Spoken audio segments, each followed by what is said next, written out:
Hello and welcome to another edition of the Feminine and Purposeful with Patience God's Will. I'm so delighted to be coming your way today, and I'm excited about the series we've begun on mental health. In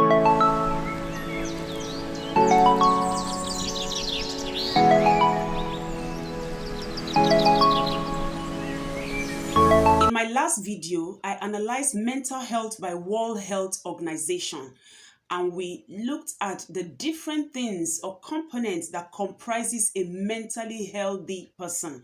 If you've not watched that video and to follow up on what we are going to be talking about today, I'd like you to go check out that video and watch and then come back. In today's edition, I will be talking about the types of mental illnesses that women suffer. And I have a couple of them. Like you can see, I have my jota here because I'm going to really be making some definitions. I'm going to be explaining some things. A quick disclaimer, let me quickly say that I am not a medical doctor. I'm not a psychiatrist.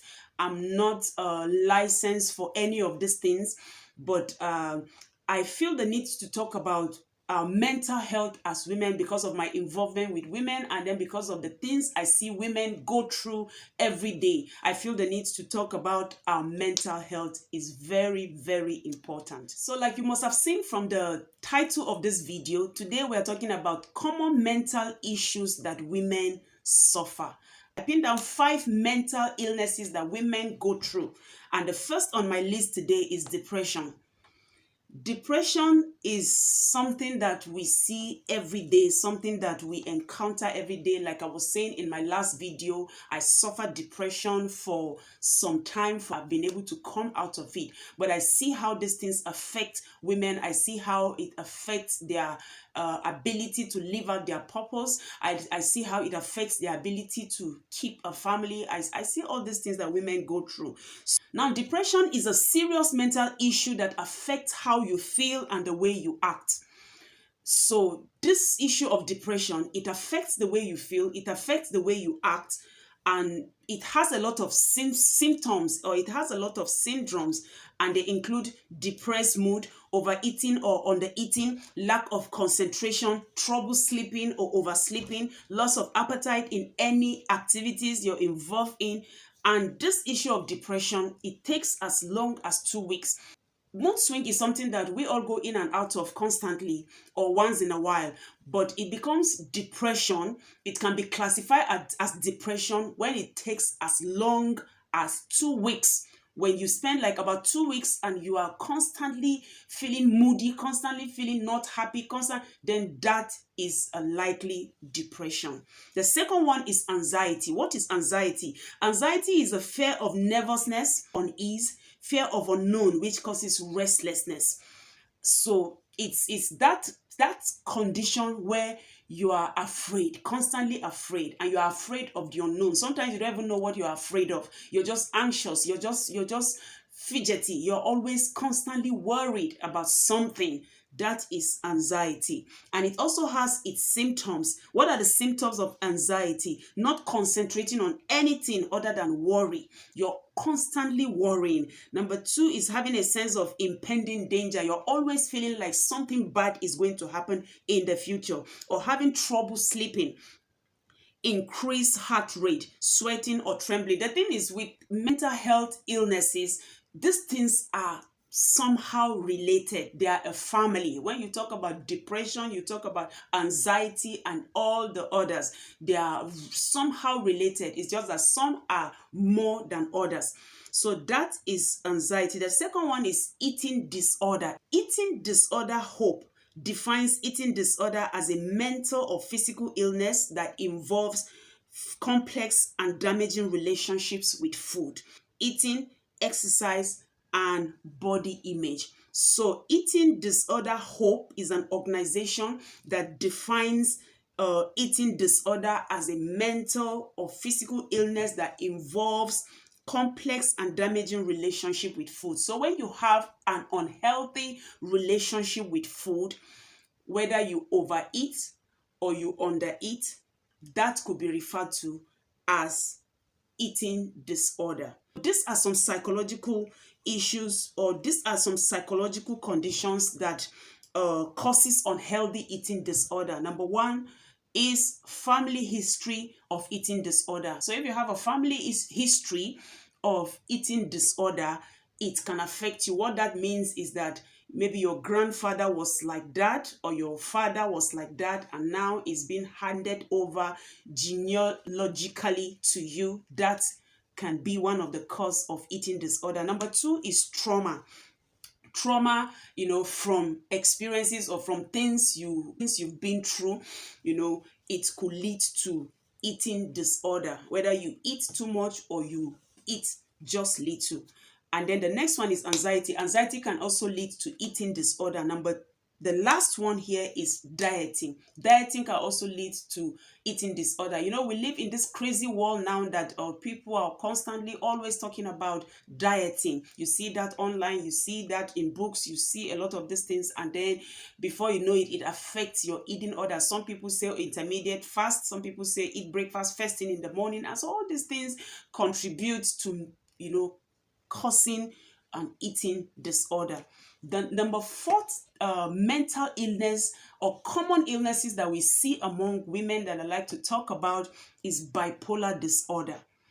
Bipolar disorder, I have a definition here. Medical News Today defines bipolar as a mental disorder that causes changes in mood, energy, and activity level. So they say a person will have at least one episode of high mood known as mania or hypomania, and usually a period of low mood or depression. American Psychiatric Association also defines it as is a brain damage that causes changes in a person's mood and stability to function. People with bipolar disorder experiences intense emotional states that typically occur during distinct periods of days to weeks called mood episode. So, some times ago or recently, we heard of, one or two celebrities, or I've heard of one or two celebrities who have gone through bipolar. Some of them didn't. In Nigeria here, we had a celebrity who had, this series of disorder, and she never even knew that it was a sickness. It was a disease until she was diagnosed with it. And even with that, she didn't accept it. So we have lots and lots of people. I think it was recently that she got to accept that that was the situation. And she went on campaign, enlightening people and trying to, sensitize people about bipolar disorder. So bipolar disorder is that situation where people that, like we've just seen from the definition, people have mental sickness that causes either high moments or low moments, and most time when this happens, they cause a lot of havoc, they cause a lot of destruction. Some of them, they disown their families. Some of them, these emotions are always to the extreme. It's always to the extreme. So people without disorder, sometimes they suffer mood swings too, but it's not always as intense as those with bipolar disorder. Those with bipolar disorder, sometimes it lasts longer. It goes beyond hours, days, weeks. It lasts for a longer period of time. So there are also symptoms of bipolar disorder, and these symptoms includes mania. And mania means elevated mood. It means that elevated mood means feeling weird. When you're constantly feeling weird, you're sleeping little but not tired, you have little sleep but you're not tired at all, being sociable extremely, when you become this hyper and you are extremely sociable, denying that anything is wrong, when you're in that mood and yet you're denying that anything is wrong. And another symptom of bipolar disorder is depression. And we've defined depression already, but let me quickly say that it at that point of depression is feeling gloomy, despair, hopelessness, extreme sadness, suicidal tendencies, when you are harboring thoughts of suicide, you are at that space. And then the last symptom of bipolar disorder is psychosis. So there's a definition of psychosis. International Bipolar Foundation defines psychosis as symptoms during a high, includes hallucination, which involves hearing or seeing things that are not there, and delusions, which are false but strongly felt beliefs. Such persons may believe they are famous, have high-ranking connections, or have special powers. So this foundation, this International Bipolar Foundation, defines psychosis as the symptom of high. When a patient is at that point, a bipolar disorder, where a bipolar patient is at that point, they are feeling high, they are feeling like there are some celebrities, there are some, they belong to some class. I realized, or I heard, sometimes ago, a celebrity, in the US, who had this bipolar disorder, he suddenly announced himself as a presidential candidate for his nation, and at a point he had to get separated from his wife and all of that, because the wife couldn't bear with all the drama that was surrounding him. So that is a psychosis. That's the situation. At that point, the patient is experiencing psychosis. So during a depression or during a depressive low episode, they may believe they have committed a crime or are penniless. So during the high, they believe that there are some superhumans, or they are in a certain class where they are, they are operating at that level. But when they are in the low moment, they feel like they've committed a crime, or they are penniless, or there's a hopeless situation surrounding them. So these are some of the symptoms of bipolar disorder. The last type of mental illness that is commonly found among women is post-traumatic stress disorder. So post-traumatic stress disorder is an anxiety disorder which often causes one to relive frightening or distressing, events. So PTSD is a mental sickness which often causes its patients to relive, frightening events. Maybe something had happened in the past, and instead of letting go that issue, that person begins to relive it, and it begins to affect that person mentally. So that is called PTSD, post-traumatic stress disorder. Now, there are also causes of post-traumatic stress disorder. Number one is road accidents. Number two is childbirth experiences, sexual assault, health problems.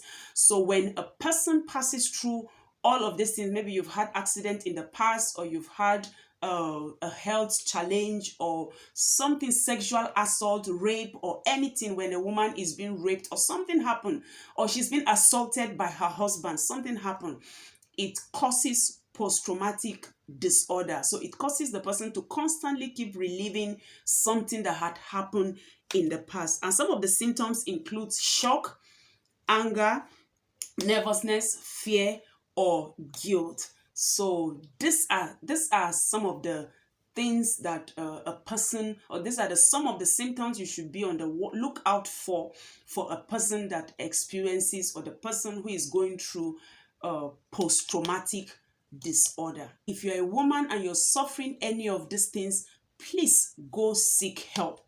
Go seek help. Don't sit down with any of these illnesses. Don't sit down, like we do in this channel. This is Feminine and Purposeful, and our passion on this channel is to encourage women to go live out their purposes. And we're talking about mental illnesses today because most women have been trapped in their predicaments. Most women have been, waylaid by some of these mental illnesses, and some of them, it leads to their death.